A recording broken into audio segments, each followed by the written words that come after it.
Okay, we're back and we're going to continue on our text chaser program, and the last thing I did was I increased the size of the font, and I also made the font bold. So just to see how it's working here, we're going to try to run it and see if it looks any better than it did before, and I like that better. So we'll close that.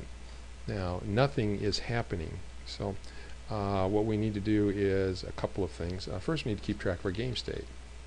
So our game state is going to start out with waiting, and as long as I'm waiting, I'm not really going to do anything except check player one's gamepad to see if it's time to quit waiting and start playing. So pad 1 is gamepad get state player index .1, and I may as well read pad 2 as long as I'm at it, even though we're not using that yet.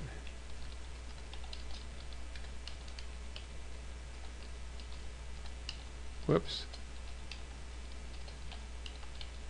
Okay, so now I've got both of my game pads, and what I want to do is I want to look at the pad 1, and I want to look at one of the buttons on pad 1, and the one I want to look at is the start button. And if that equals, I'm just going to hit the enter key now because button state comes up automatically after I type two equal signs in the space bar. Dot press, type the letter P, and that's all I need. And if it equals pressed, then my game state is now playing. Okay.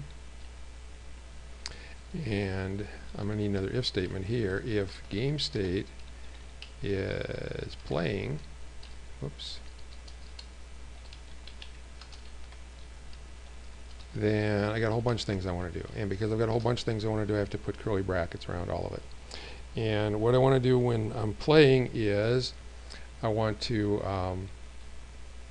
check the left thumb pad on player one's gamepad and move it accordingly. So let's do that. If pad 1 dot, and that's not a button but a thumbstick, and I want the left one, and I want to look at its X value, and if that is greater than 0, then the player is pushing it to the right, and I want the good guy, player 1 is the good guy, I want his vector dot X to increase, so do that. And on the other hand, if pad 1 dot thumbsticks dot left dot X is less than 0, then the good guy vector dot X minus minus, and I'm not sure why I've got that red. Okay, it's just a little slow catching up. And I do the same thing with Y. So if pad 1 dot thumbsticks dot left dot Y is greater than 0, that means the player is pushing up on it. And if they're pushing up, I want to move the player up, and the way you move the player up is by subtracting from the Y. So good guy vector dot Y minus minus, okay? And if pad 1 dot thumbsticks dot left dot Y is less than 0, then I want to take the good guy vector dot Y plus plus, okay? And then I'm going to do the exact same thing here for pad 2, and I don't know if I'm going to save any time by doing this, but I'm going to do a little cut and paste here. You got to be careful when you do cut and paste, because when you do it, you got to make sure that you update everything, and it's real easy to kind of overlook something. What I want to do here is I want to do a find and replace, and I'm going to do a control H for find and replace. And what I want to find is pad 1, and I want to replace it with pad 2. And I'm just looking in the selection, so you got to select what you want before you start and do replace all, and I should get 4 occurrences, okay? And then I want to take the good guy vector, and I don't need to type out the whole thing. I just want to, and actually I don't need to type out guy, but I will. And I want to replace it with bad guy, and do replace all, and there should be 4 of those that get replaced, and there are, and click on done here. And let's see how it works. Let's run it. Now I have two gamepads here, and I am currently holding the good guy's gamepad, and I'm doing everything I can with the left thumbstick, and nothing's happening. And now I'm doing the same thing with the bad guys, and nothing is happening. Now I'm going to push the start button right now on player 1, and then I'm going to start moving, and it's moving the same way that I'm moving the thumbstick, so that looks good. And now I'm going to grab the gamepad for player 2 and start moving it, and it is also moving the same way I'm playing, moving the thumbstick. So it looks like my program is working. If I hit the back button on player 1's gamepad, everything goes away. And I think that's everything I need to know. You know, one thing, you don't have to do this because XNA puts this here for you before the game starts.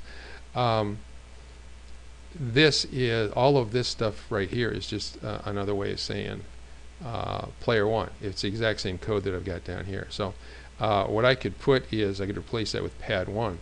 But if I'm looking at pad 1, I better have read it in first. So if I do that, I need to move that down below. Let's put an enter in here just to, we don't need that comment anymore. And just clean it up a little bit.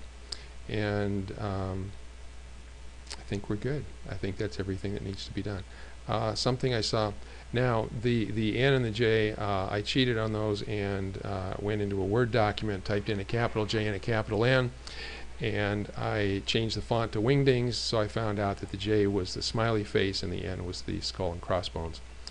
One thing I noticed on some people's homework assignments is that they were changing these into bytes, okay? And what it does is it will return an integer from 0 to 749 if I do this. But if I convert it into a byte, it automatically converts into a number that's no larger than 255. And if I do this, I'm just going to do this with the good guy, okay? And now I'm going to run it.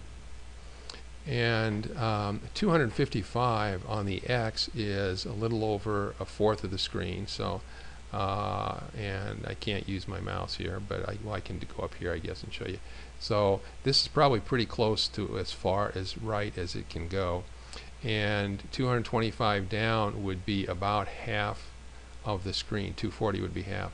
So I should, the bad guy should, or the good guy should always end up left of about this point right here, probably, and above approximately this point right here. So I'm going to stop it, and I'm just going to run it a few more times quickly, and you'll notice that the good guy is always going to be up here in the upper left hand part of the screen. Bad guy can be any place though, because I didn't change the numbers for the bad guy. Yeah, and okay, now looks like he's below the halfway point, but I'm guessing that now he is actually, his position is actually the top left part of the character. So it would be the top part of the smiley face, not the bottom part. But that one looks like it's pretty close. Let's stop the program again. Let's run it again.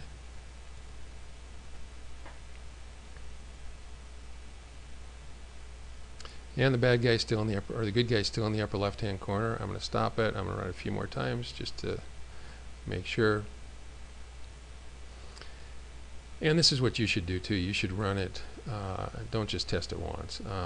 Testing it once is no way to know if it's going to work or not. You need to test it multiple times.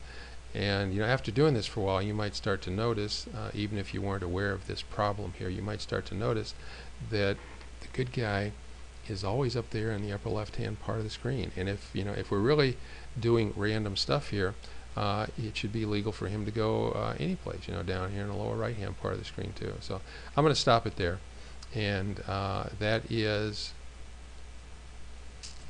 all of the program.